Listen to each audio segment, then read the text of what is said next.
Hey guys, Crispy Bacon back with another build for you. In this video, we will be covering an endgame Warlock build that I call Soulfire Battle Mage. If you are looking for one of the strongest crowd control builds of all time, then this build may be for you. Utilizing Warmind cells, spreading poison, as well as the new Stasis subclass, this build achieves some of the strongest ad clear in the game.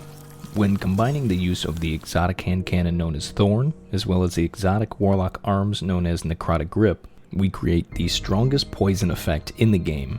Normally, the poison effect from Necrotic Grip applies only from melee attacks, increasing damage over time, and when the enemy that is corrupted dies, this poison spreads from that enemy to any nearby target. But instead of using melee attacks to spread this poison, we can instead use Thorn's Mark of Devourer perk to spread this poison via our bullets. This allows us to safely apply this very powerful poison at range, while also benefiting from Thorn's Soul Devourer perk, which both refills the magazine and grants a strength bonus to the weapon. But there is one very important factor about this corrupting poison that I don't think a lot of people understand, and that really makes the playstyle for this build.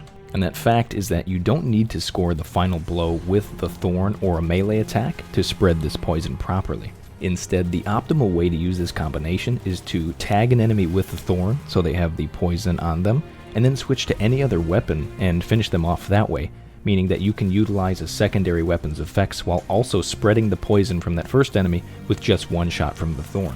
And it is with this strategy that we will be both at the same time spreading poison while also creating Warmind cells and expanding our tools for crowd control.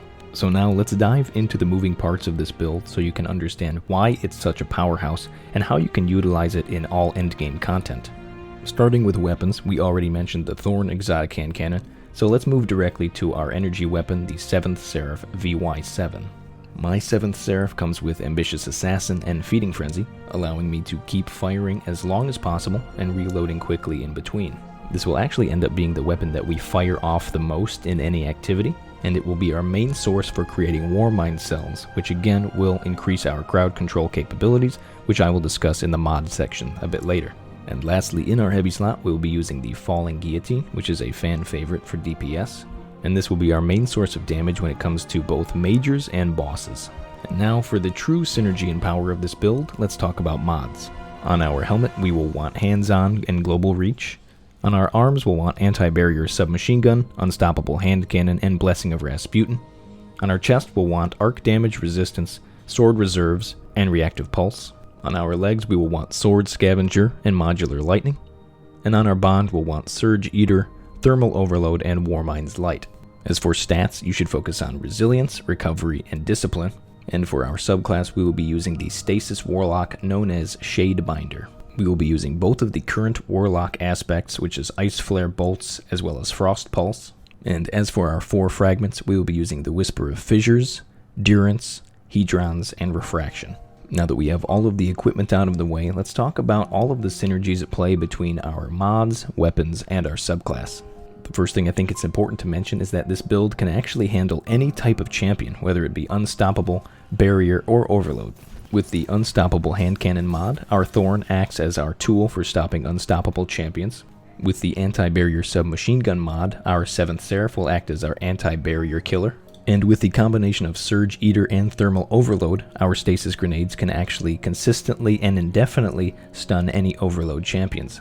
This feature leads to this build being a solid choice for any nightfall activity, and even some other activities that include champions along with it. And additionally, I think it's important to note is that with Stasis, you can actually do a very good job at controlling and subduing any champion, even through their mechanics, meaning that if you somehow do miss a mechanic for a champion, you can always stun them with either your well, your grenade, or your melee, and help your team finish them quickly. But now let's talk a bit about Warmind cells.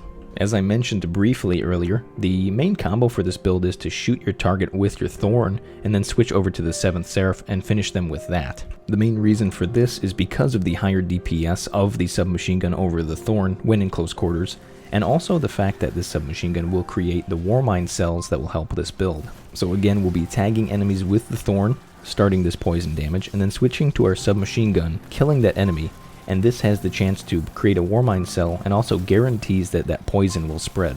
So as for the effects of the Warmind cells, I wanted to choose something that would be useful in close quarters and help control and kill any enemies that are surrounding us. So for this setup, I decided to go with Modular Lightning, which makes it so that when we pick up our Warmind cell, we actually start a chain of lightning damage that starts from our character and spreads out to enemies around us. This chain damage is a tad bit inconsistent, but when it procs properly, it can take out huge groups of mobs that surround you. To make this even better, we combine it with Global Reach, which allows this lightning to chain even farther, as well as Blessing of Rasputin, which makes it so that when we pick up a Warmind cell, the next kill with our 7th Seraph has a higher chance to spawn another Warmind cell. But let's take it one step further. By adding the mod Warmind's Light, whenever we pick up one of these Warmind cells, we actually charge ourselves with light.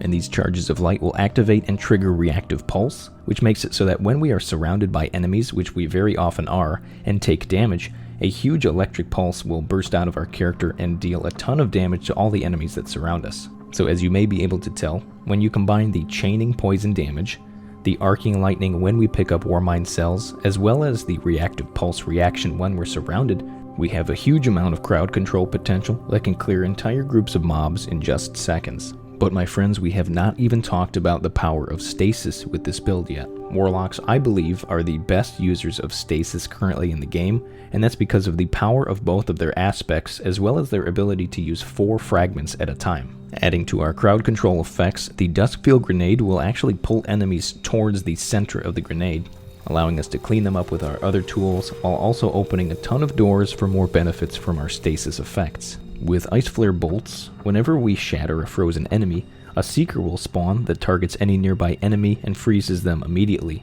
and this actually starts an unending chain of freezing enemies and sending out Seekers.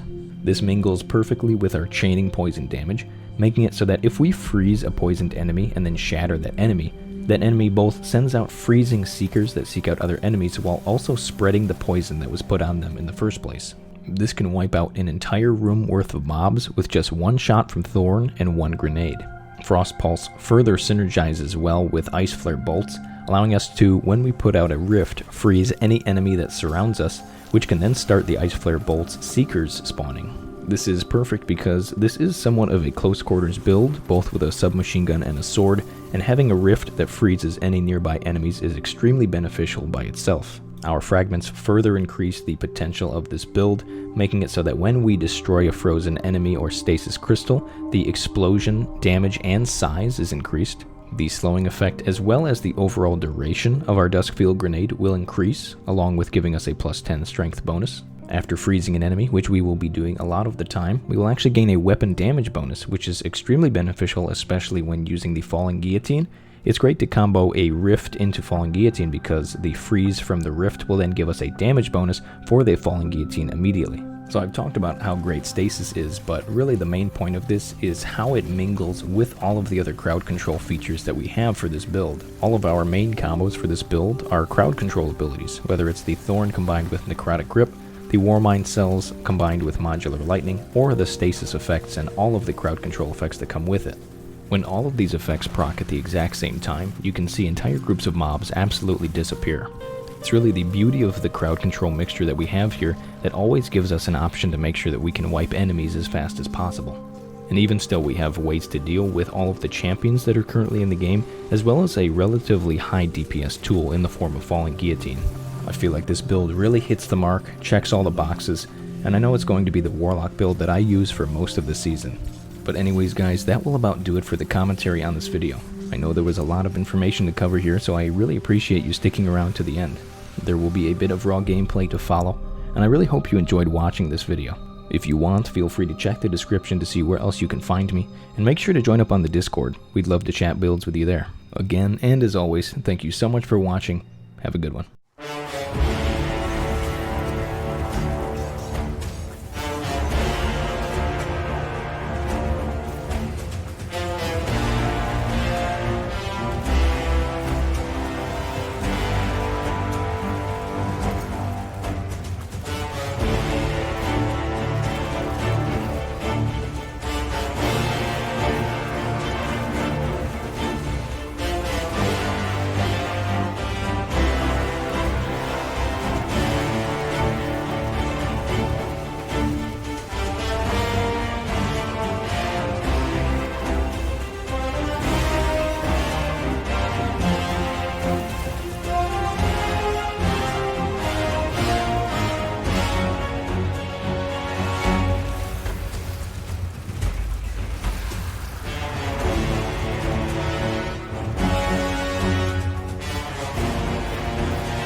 We thank you, Guardian, and we will never forget.